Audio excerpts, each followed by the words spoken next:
Hey there, and welcome to Be the CEO of Your Life podcast. I'm your host, Olga Lacroix, a mom, a former therapist, a certified coach, and a mindfulness teacher.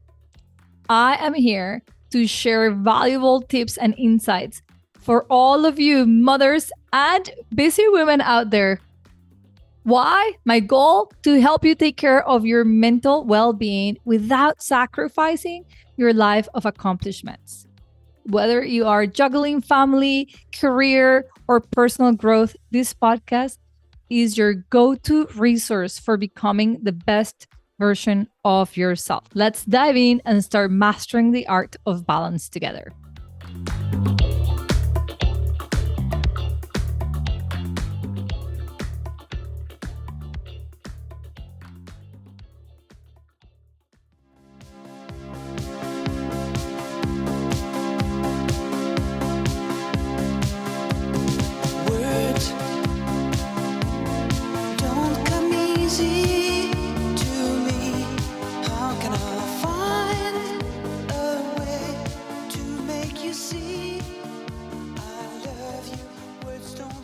Today, we're going to talk about the power of our own words and our thoughts.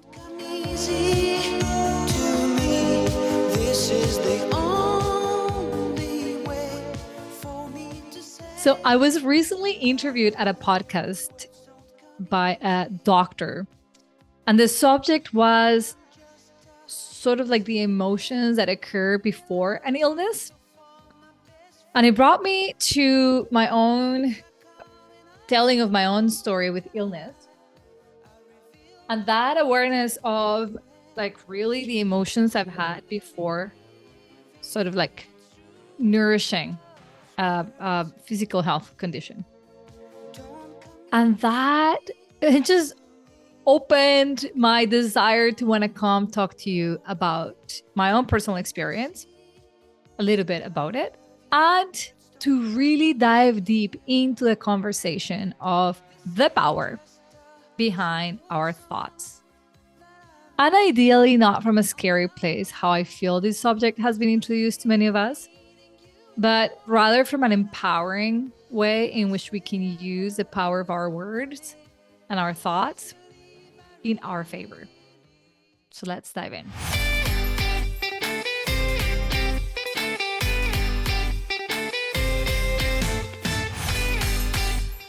Oh yeah, before we dive in, today, April 15th, you know what's happening? Early bird for Reset Your Mindset, it's on. From today, April 15th, 2024, until April 22nd, we have early bird sign up for our May group of Reset Your Mindset, which is my 12-week coaching program, hybrid with classes. So what it is, 12 weeks of coaching weekly as a group with me, 12 weeks of receiving lessons, teachings on a variety of mindset subjects like boundaries, like self-love, like managing anxiety. The design of this program is to help you feel more confident, is to find yourself again, is to set those boundaries that allow you to live life in a healthy way with healthy relationships, but especially focus on the relationship with your mind, with your emotional well-being. During our early bird, April 15th to the 22nd, those who sign up to the program will also get an additional 12 private coaching sessions. Now, I've never done this before. I likely will never do this before for free as a perk, as a bonus. This is huge. Okay.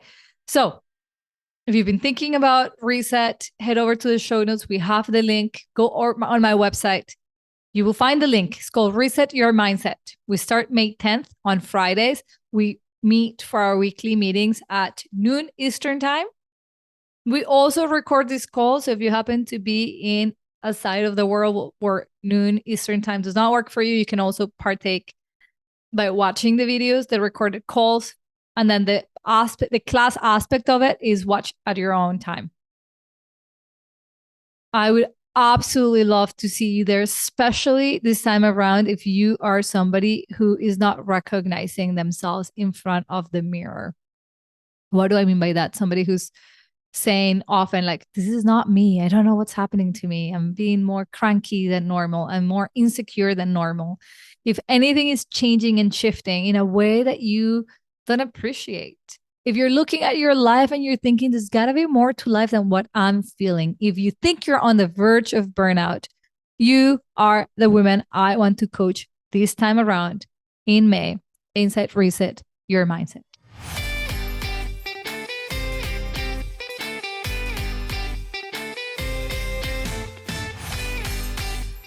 So reach out if you've got any extra questions.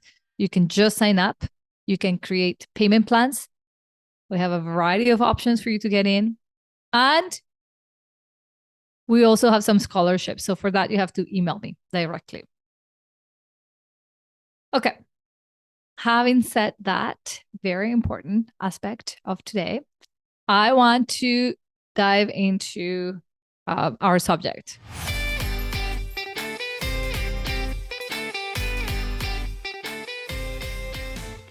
It is very important to understand that throughout our words, life can shape reality. And in fact, throughout our words, we can also shape what's possible, not only for ourselves, but for others.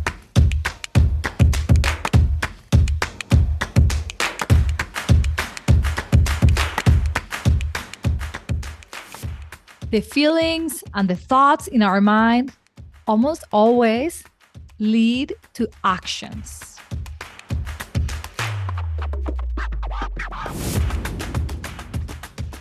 Which then will have a consequence to ripple effects in our communities, in our families, in our health, in our life. In this episode, I take the most personal journey. I'm going to tell you about me. To hopefully help you walk away from this episode wanting to be incredibly mindful of how you use the power of your words to your higher benefit. Words and thoughts actually can yield power. They become tools for us to be more positive, more healthy, more loving, more confident. And as we have seen and felt in our own lives, our own thoughts and our own words can also be vehicles to promote negativity, self-doubt, insecurity, low self-esteem. I will talk to you a little bit about not only my story, I'm going to give you some tools as always in this episode, in this podcast. I always want to give you tools. I not just want to teach you how to I don't just want to share the fish with you. I want to teach you how to fish. So that is like the premises of this episode. And honestly, if you are somebody who's had maybe anxiety in the past about like, oh my God, if I have this thought, it's for sure going to happen. I want to put your mind at ease that this is not what this episode is all about. In fact, I'm just going to bring it from a loving perspective of how our words can really nourish our life and embellish our life and help us be even more assertive and intentional in getting the life that we want to have. So I'm going to tell you what sparked this, the story of my life that sparked this conversation. And maybe some of you have heard this, but I'm not sure. As I was getting ready for that interview in that podcast, I realized that it is a part of the story that I don't even know that I have ever shared publicly, but maybe I have and I don't remember. That's also possible. So as I mentioned, this episode that I was interviewed for, that podcast that I was interviewed for, I was interviewed by a doctor who's very interested in the holistic healing aspect of our bodies. And specifically, she always wants to make the connection between mind and body, which in that sense, we've got that in common. I don't just treat the mind. I'm always thinking of what else is happening for each of my clients that is making of their experience be what it is. One of my greatest health conditions that I've ever experienced in my lifetime happened when I was 10 years old. I had a simple appendicitis. What could have been a simple appendicitis had it been diagnosed in time. However, the cards were dealt that 3 different doctors were going to see me and not diagnose me with appendicitis. They misdiagnosed me. And that nearly cost me my life. I went into septic shock, which means my blood had an infection. 60% of my organs were quote unquote dead, not working, not doing their function. Organs like my kidneys, like my lungs, my liver, my pancreas, because of this infection. So my colon had burst and that infection spread all over my body into my blood. The only organ that was untouched by this infection was my brain. By the time I was properly diagnosed, I heard a doctor say before I went into that septic shock and lost consciousness, I heard the doctor tell my mom, lady, madam, you're too late. When the doctor who was interviewing me made the statement, there's always an emotion before an illness. I was already aware of what I was feeling before that illness. I had always, my life, I had always been aware, but that brought it back in more powerfully for me, that awareness. Prior to that illness developing in my body, this happened when I was 10, turning 11.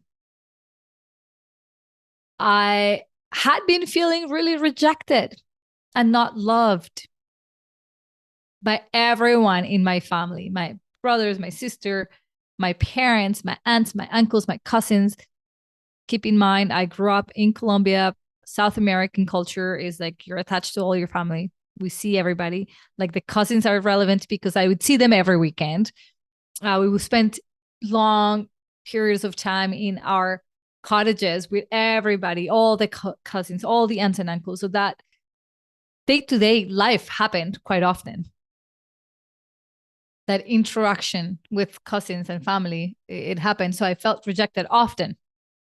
Why did I feel rejected? Because I had this very unique form of being about myself that was always so curious. So I asked a lot of questions that nobody had a lot of patience to answer. Picture the stage of whys for a 4-year-old, but like overly extended into my 7th and 8th and 9th and 10th year, right? I'm very curious. So I would ask a lot of questions that would just get people really annoying because I wouldn't always be prudent. Like the opportunity wasn't always there. Like it wasn't always the right time for me to ask a question. And I would just ask it because it was brewing in my mind. And I also will just talk about everything that I have seen others do and or say and so often I would create a feeling of embarrassment for others because I will be telling what I saw, what I observed openly and like transparently. And so I felt like a lot of times people were like, stop talking, or let's not talk in front of Olga, or let's just not invite Olga because then we have to deal with her telling our parents what we did. As a grown adult today, I understand deeply that I have always been loved, that I have always been a member of my family. But as a 10-year-old, I had a different perspective. My brain was not fully developed and I felt unloved. And I remember clearly, I don't remember many things. As I said earlier, my memory is not my greatest gift, but I do remember having a clear desire to wanting to check out, to die, to not be here. Again, as a grown adult, I realized that what I really wanted was not to die, but what I wanted was to feel loved, valued, seen, appreciated, understood. I wanted people to have patience for me to be who I was, who I am. Like, I don't know what, like that emotion just kept brewing and there was no outlet. I wasn't expressing this to anybody. It was all inside of me. I remember that. I was lonely in that feeling because I think if I had said this out loud, somebody would have done something to help me correct that thought. But I didn't. I kept it inside. And that feeling grew to the point that I was saying to myself, I want to die. Maybe this way they'll find out what I'm worth. Maybe they'll miss me then. Maybe they'll be wishing they had played with me and include me more, right? Again, 10 years old. Now, I remember clearly, I remember where I went to bed. It wasn't in my bed that I went to bed that night. And having the thought, oh, before going to bed, like before I put my beautiful brain to rest onto my unconscious, I said to myself the words, I want to die. And I didn't cancel that. I felt it. So there was my words plus intention plus like this desire. I really felt that way. Well, friends, it was basically the next day that I started having stomach pain and my condition of appendicitis started developing. No word of a lie. This is true. And little did I know, I started that process of dying because 3 doctors would have seen me, 3 doctors would have not. My symptoms were not your typical symptoms of appendicitis. They missed it. They missed it. And it wasn't until like 8 days later that I was properly diagnosed. And at that point, like the doctor had said, it was almost too late. I went into surgery. I went into a coma. And as you can tell, I made it. I healed. I'm here. And I had a lot of lessons from that. Much of what I do today is based on the lessons I had throughout that life experience. And one of the lessons is the one I'm talking to you about today. My words, my thoughts, my emotions carry power. I co-create my reality. I am part creator. And that is where, in my Detox the Mind program, I teach you guys to cancel thoughts that you have or words that you say that you don't mean. I didn't really mean I wanted to die, but I said it. Now, between you and I know for a fact that it wasn't the fact that I said it before going to bed that nearly killed me. But I do tell you that I was fostering for years that feeling of rejection and I wasn't doing anything about it. And I had zero tools. A therapist would have been super helpful to like process those emotions, but I also was not giving cues to anyone. Why would a 10-year-old think of therapy? Right? So I wasn't processing, which goes hand in hand with understanding the power of our words. How do we process? We can have dark thoughts. We can have unhelpful thoughts. And also through the power of our word, we process and we heal.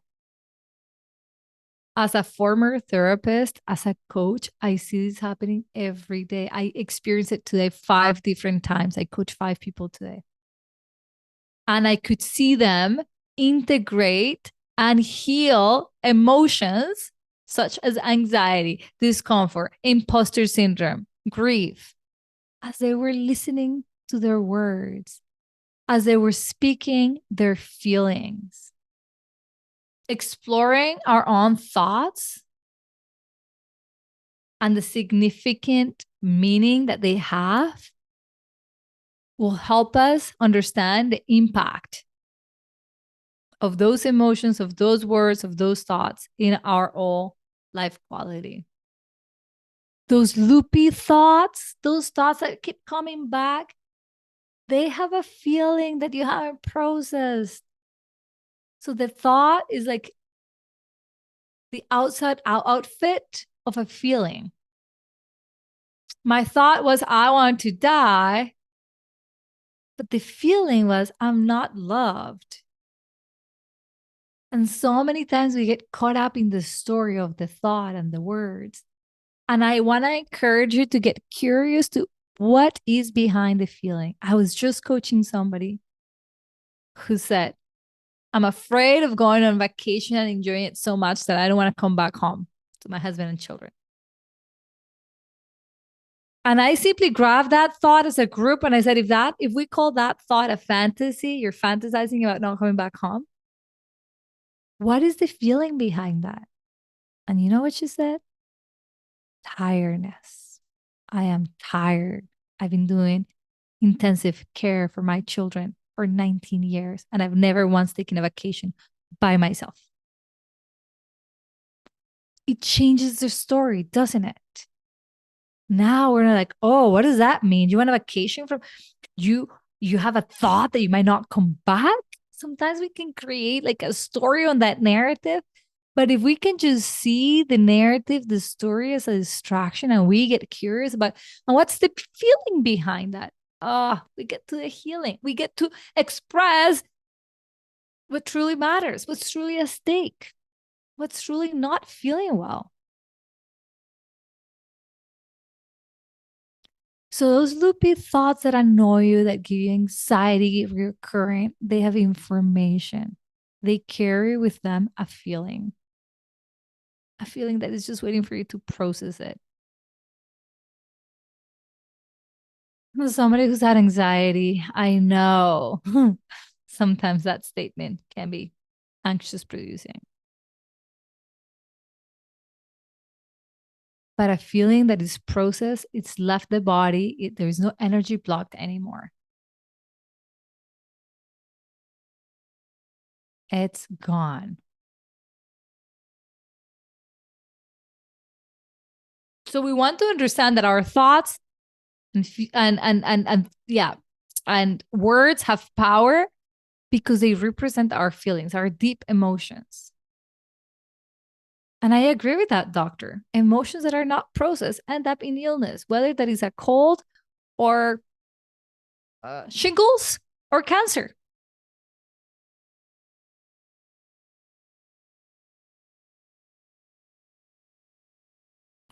I want you to think of words as seeds. Okay, so they plant, with our words, we plant seeds. Our words speak of the trees that we want to see, the fruits that we want to receive. And sometimes we plant seeds of our fears, of exactly what we don't want to see. We talk of it. Look at my body. I'm afraid of.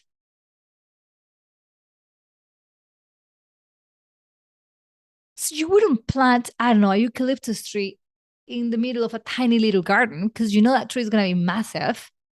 So you just wouldn't do, you wouldn't plant those seeds, but you would plant maybe the seeds of a, but you will plant the seeds of maybe a small plant. So I don't want you to be afraid of your words. I want you to be respectful of your words. You want to honor that your words tell more than just an idea.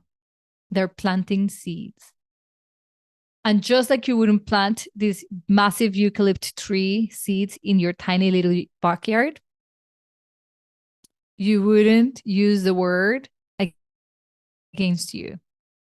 You wouldn't use the word to experience your fear, right? Because when you're speaking about what you're afraid of, unless you're in the right content, in the right context, with the right person, therapy or coaching, then speak away your fear because the goal is to process that. Something that I'm trying to practice is to never talk poorly of my husband to anybody. You know, sometimes it can be funny to get like to complain or to complain about something that is happening to you. I'm not even using my words. I am trying my best to not use my words for that. We can use our words to nourish what's good, what we dream of. And don't worry, you're human. Of course, you're going to do things that are silly and say things that are silly. Just have a plan for when that happens. So, one tool that I teach, in case you've never taken my Detox the Mind, which I no longer teach. So, if you never took it, it's cancel that thought. The moment you recognize you said a word or you had a thought, maybe you didn't even share it, that you then cancel it. That's simple. Universe, by the way, I didn't mean that. But also get in the habit of saying what you mean.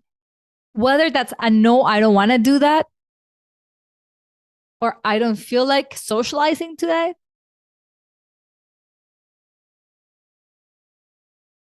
or something else. Get in the habit of saying what you mean. Get in the habit of seeing your words as the seeds that give you the fruit that you either want or not.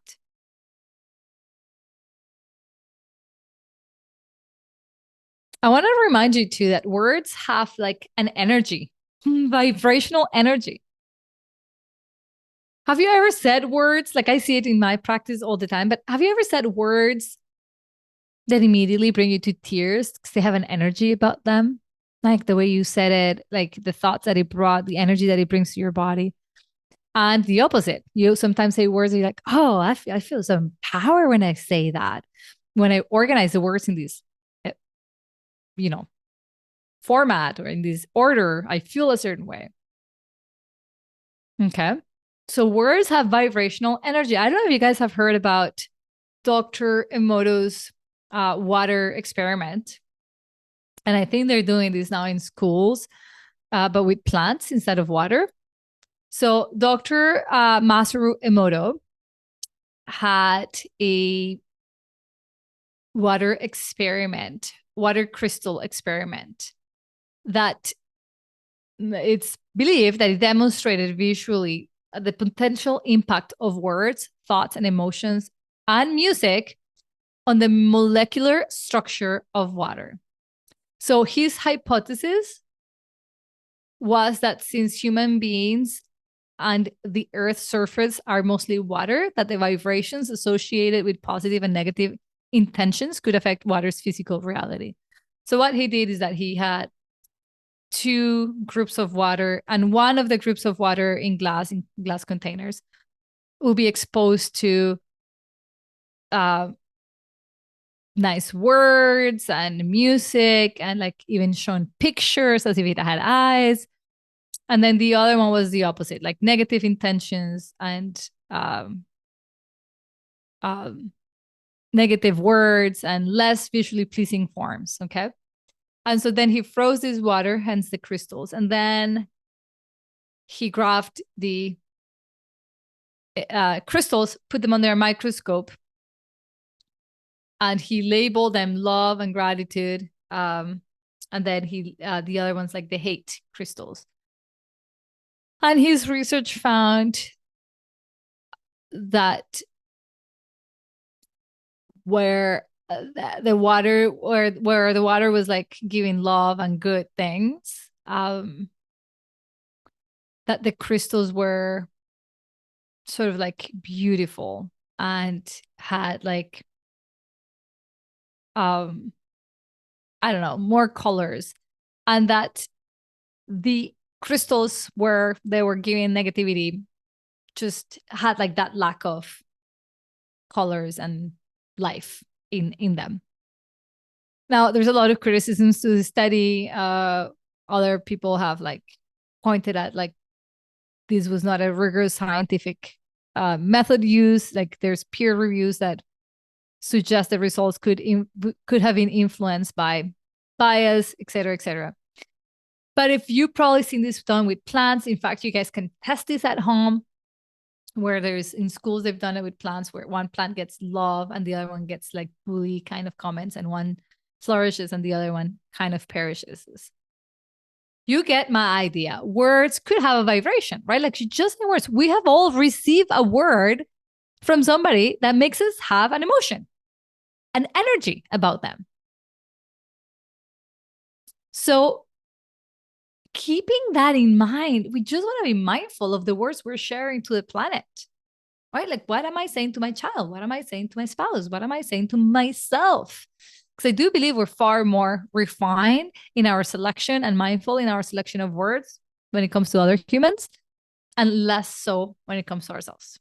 So it's just like creating that awareness that the same is true for ourselves. We are also receiving the energy of our own words.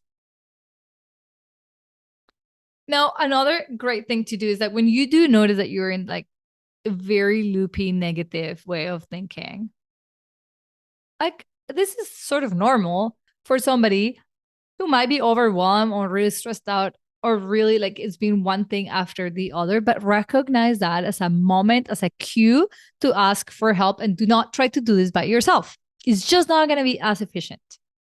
One of my favorite uses of coaching is to help me reframe my thoughts, to get new ways of thinking. And that's actually what we do inside Reset Your Mindset. Every single week for those 12 weeks is a reframe to expectations, to disappointment, a reframe to wanting to control and not trust, a reframe to wanting to be guarded, a reframe to all the thoughts that give us anxiety. The strategies that you get from just listening to yourself is like you're stepping away from your being so into your experience, and you get a broader perception of who you are, of what is required of you. You get to understand yourself better. That hands down is why I love coaching. When I see my clients, like today, I saw it 5 different times, arriving to conclusions, one of which was like, oh, often I forget I have all the answers. Yes, you do. You do. Now, the practice of mindfulness, I love for this because it helps you come back to the present. So when your brain is carried away with thoughts about negativity, about the future or fear, and all you're saying is what you don't want to, and you become aware, come back to the present. What is working right now? What do I believe to be true? Like, right, change the words, come back, anchor yourself in this moment so that you can be helpful to yourself, because you can. I also want to encourage you to journal. Like if you don't want to have a coach or a therapist, journal. Journaling is a self-reflection tool. It helps you process thoughts and become aware. What it doesn't always do great is give you that mirror effect where something is sort of like mirrored back to you or challenged back to you. What a coach or a therapist, well, a coach for sure does, is we challenge your limiting beliefs. We challenge the loops in your story that make no sense, that doesn't help you. Journaling doesn't challenge you back, but it does give you that self-perspective that you won't have just by keeping thoughts in your head. So I highly suggest journaling for that processing. So that the emotion, the energy of that emotion can just move freely through your body onto paper, not stay there, and therefore you keep a healthy body. Now, I don't think I need to remind you, but thoughts, if they're not helpful, they can bring stress, and stress can affect your physical health, right?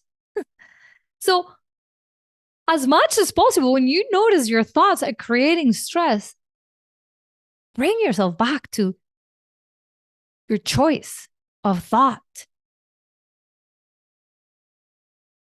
Think in ways that give you healthy outcomes, loving outcomes. And it could be like tiny little baby steps. Don't aim to like climb Machu Picchu, but like come a little bit, that tiny little baby step. How could I think of this that will give me a sense of empowerment? How could I think of this in a way that will give me peace? You're capable. I know you are. So, to conclude, your words carry a lot of power. You are the first one to listen to yourself when you say, I don't have time, and you immediately tense up. You are the first one to say, nobody cares about me. They're after me. My husband does not love me. All those words that run through your brain, sometimes you do dare to say it loud, have an impact. They carry a bit of co-creation. So get used to canceling.